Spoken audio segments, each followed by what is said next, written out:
A chemical equation is a symbolic representation of chemical reaction. It is use chemical formula and symbol to show what happen in a reaction, including reactant or product. Reactant substance that react and product substance that are formed. ऐसा substance जो reactant से मिलकर बना है, reactant हमारे left hand side में लिखे जाते हैं और जो प्रोडक्ट है वो हमारे राइट हैंड साइड की तरफ लिखे जाते हैं। एक जो क्लासिक रिएक्शन है वो देख लेते हैं किस तरह से लिखी जाती है। फॉर एग्जांपल हमारे पास हाइड्रोजन रिएक्ट कर रहा है ऑक्सीजन के साथ और वाटर फॉर्म कर रहा है। क्या बना रहा है? वाटर बना रहा है। प्रोडक्ट हमारा वाटर रहेगा। This is a chemical reaction.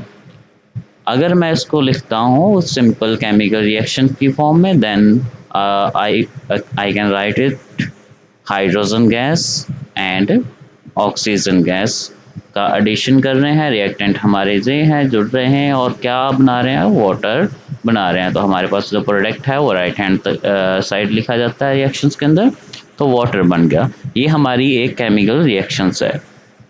This is a chemical equation. कौन सी? For example we have formula, right symbol and coefficient और सबस्क्रिप्ट्स।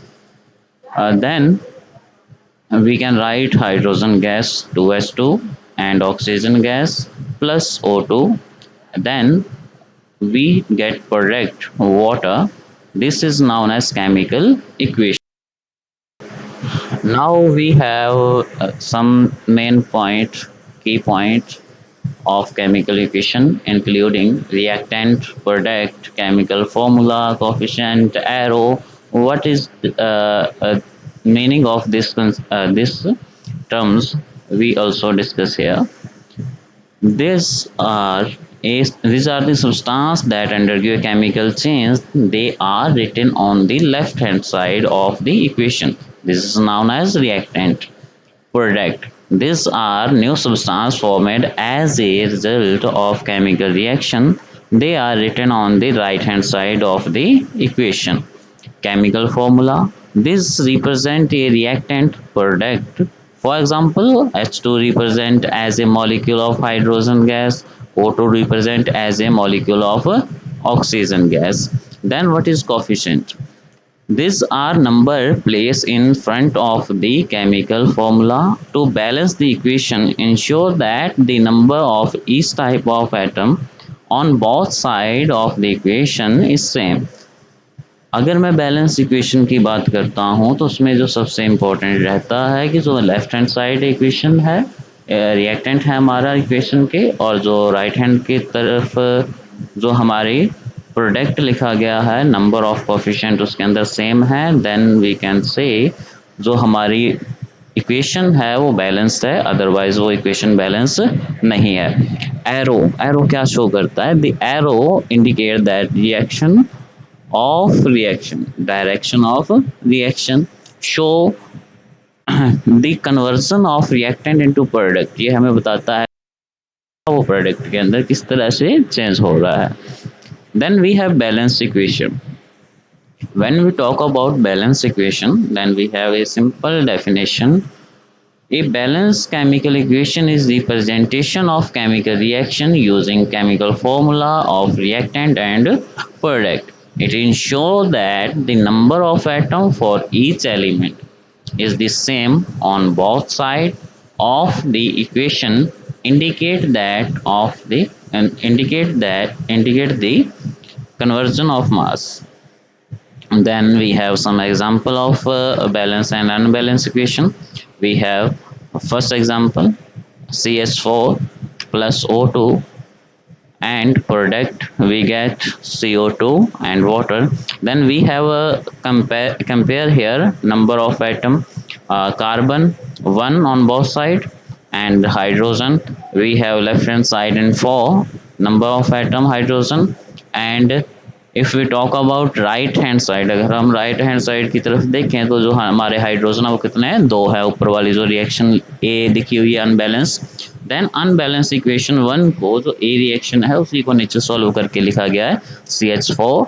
देन जो ऑक्सीजन था वो अगर हम देखें दूसरी तरफ जो राइट हैंड साइड है उधर 4 थे, और अगर मैं बात करूँ अपने लेफ्ट हैंड साइड की, तब 2 थे, तो उनको अगर मैं मल्टीप्लाई करता हूँ तो कितने हो जाएंगे 4, then CO2 and 2H2O.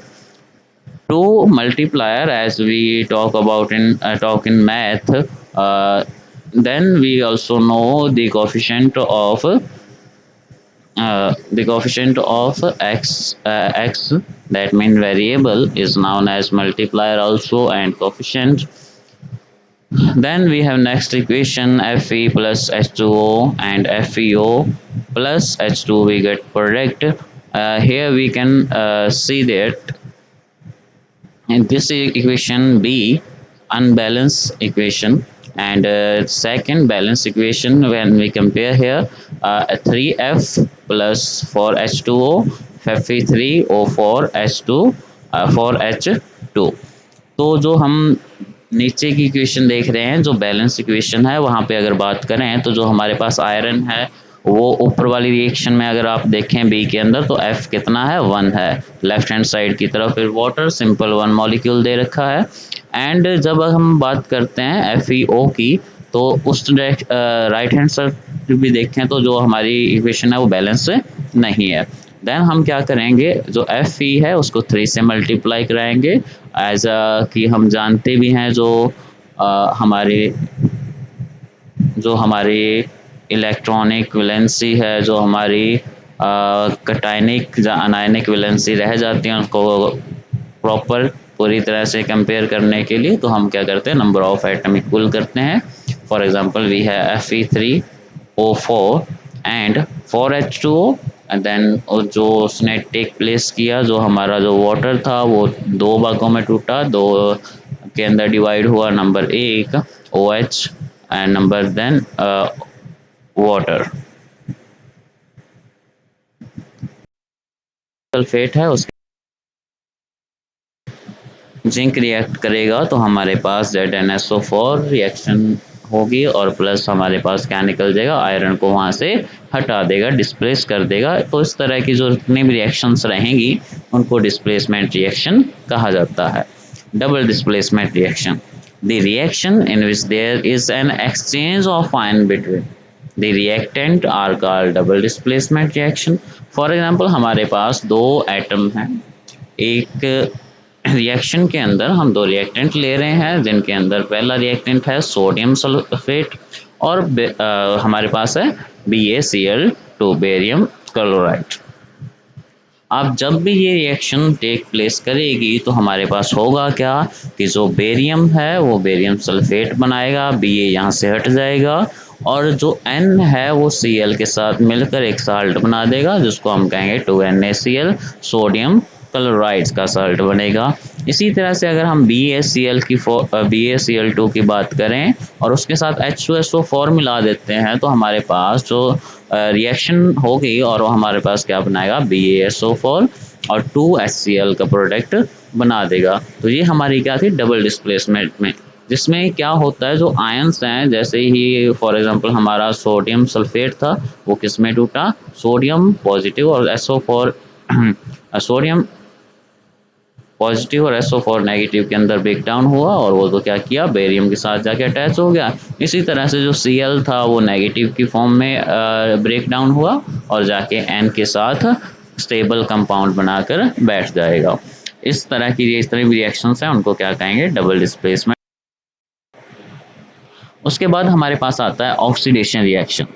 Simply अगर हम इसकी बात करें, if a substance gain of oxygen and loss of hydrogen during a reaction, that reaction term as oxidation.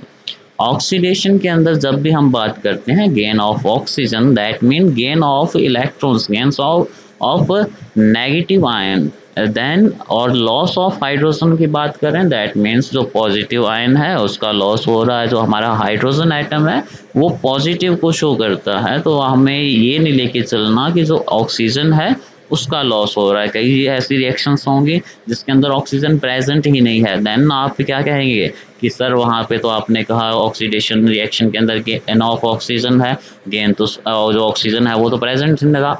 Oxygen का सिंपल मीनिंग जो है वो क्या है, इलेक्ट्रो नेगेटिव जो हमारी वैलेंसी के जितने भी एलिमेंट रहेंगे उनकी बात होगी कि जो हमारे फॉर एग्जांपल इलेक्ट्रॉन्स की बात होगी कि गेन ऑफ इलेक्ट्रॉन्स है। अब यहाँ पे बात करें तो हमारे पास आयरन है और जैसे ही अगर इसको एयर के प्रेजेंस में छोड़ देते हैं तो ये हमारे पास बना देगा 2Fe2O3। इसी तरह से अगर मीथेन गैस को ऑक्सीजन के प्रेजेंस में छोड़ देंगे तो वो क्या करेगी, एक तो CO2 बनाएगी और प्लस वाटर बनाएगी। अब उसके बाद आता है रिडक्शन रिएक्शन। उसके बाद आता है रिडक्शन रिएक्शन। ऊपर वाली रिएक्शंस के अंदर आप देख ही रहे हो ऑक्सीडेशन के अंदर कि ऑक्सीजन दोनों के साथ ऐड हो रहा है। Reduction reaction में if a substance gain of hydrogen and loss of oxygen simply mean gain of proton, gain of positive and loss of negative, loss of electron and gain of proton। Example copper oxide जैसे ही hydrogen के contact में आएगा तो यहाँ से ये oxygen को हटा देगा और क्या बन जाएगा, कॉपर। अब देखो बेटा, जब बात कर रहे थे कॉपर ऑक्साइड की, जो ऑक्सीजन था वो नेगेटिव था, ऑलरेडी लगा हुआ था उसके साथ। जैसे ही वहाँ से नेगेटिव हटेगा तो हमारे पास पॉजिटिव रह जाएगा। जो कॉपर है उसकी जो अब वैलेंसी पॉजिटिव की फॉर्म में रह जाएगी। तो इसीलिए हमने कहा कि जो लॉस ऑफ क्या है इलेक्ट्रॉन्स है, नेगेटिव का लॉस ऑफ है। ठीक है, तो इसी तरह से Fe2O3 है, जैसे ही इसको हम कार्बन मोनोऑक्साइड के अंदर छोड़ेंगे तो ये हमारे पास देगा 2Fe और CO2, 3CO2, 3 मॉलिक्यूल आएंगे कार्बन डाइऑक्साइड गैस के। देन अगर बात करें कौन सी रिएक्शन है, रिडक्शन रिएक्शन। कौन सी रिएक्शन है, रिडक्शन रिएक्शन। और ऊपर भी ये सेम रिएक्शन थी। रिएक्शन इन विच सॉरी, यहाँ पे रिडक्शन का मतलब था कि मैंने थोड़ा राइट करने में गलती मिस्टेक है, तो उसको आप इग्नोर करें। यहाँ पे दोनों को मिलाकर रिडॉक्स रिएक्शन की बात करेंगे, ऑक्सीडेशन और रिडक्शन रिएक्शन की। A reaction in which oxidation and reduction both take place is known as redox reaction, जिसमें बेटा ऑक्सीजन का लॉस भी हो रहा हो और हाइड्रोजन का गेन भी हो रहा हो। फॉर एग्जांपल हमारे पास कॉपर ऑक्साइड है और जैसे हाइड्रोजन के साथ इसको छोटा तो इसने क्या बना दिया, कॉपर प्लस वाटर बना दिया। अगर बात कॉपर की करें तो कॉपर की यहाँ पे क्या हो रहा है, कॉपर के साथ तो रिडक्शन हो रहा है। अगर बात हाइड्रोजन की करें तो उसके साथ क्या हुआ, ऑक्सीजन लग गया, ऑक्सीजन उसके साथ जुड़ गया।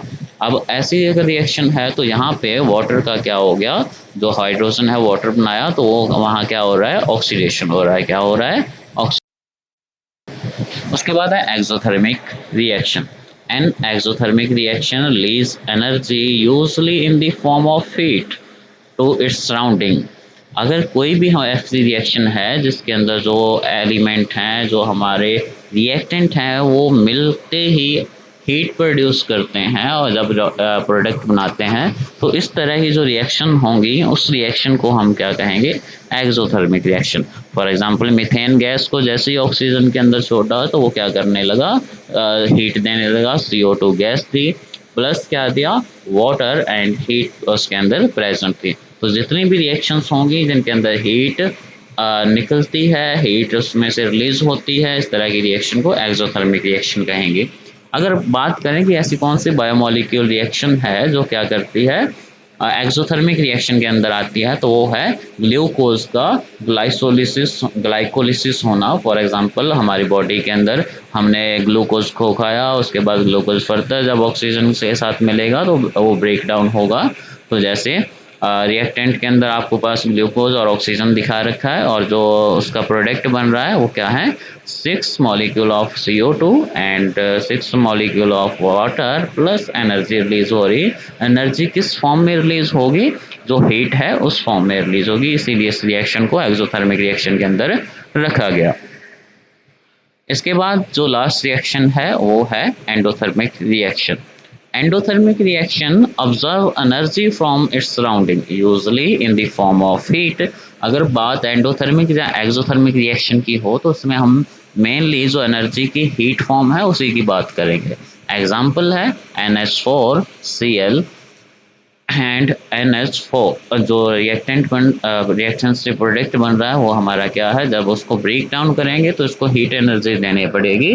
जब हीट एनर्जी देंगे तभी जो हमारा NH4Cl है वो ब्रेक डाउन हो जाएगा और NH4Cl प्लस Cl बनाएगा ammonium chloride in water. Then CO2, जैसे हमारे पास कार्बन डाइऑक्साइड गैस है, वाटर है और लाइट एनर्जी है। अगर इसका हम देखें तो ये जो रिएक्शन है ये कहाँ प्रेजेंट होती है? अगर आप कहोगे सर ऐसा तो अगर बॉडी के अंदर हो रहा है ग्लाइकोलिसिस, और ये ग्लाइकोलिसिस और कहाँ होता है? तो बेटा अगर बात करें हम जितने भी हमारे प्लांट्स हैं तो वो जो रिएक्शन करते हैं और अपना जो भोजन बनाते हैं, अपना जो फूड प्रिपेयर करते हैं, उसको हम फोटोसिंथेसिस रिएक्शन कहते हैं। और वो फोटोसिंथेसिस जो रिएक्शन है वो एंडोथर्मिक रिएक्शन के अंदर ही आती है। इसके बाद जो कुछ टॉपिक रह गए हैं तो वो नेक्स्ट वीडियो के अंदर ट्राई करेंगे। For example oxidizing agent, reducing agent, amphoteric, ये सारे के सारे नेक्स्ट वीडियो के अंदर हम इनको स्टडी करेंगे और इनके बारे में देखेंगे। मच और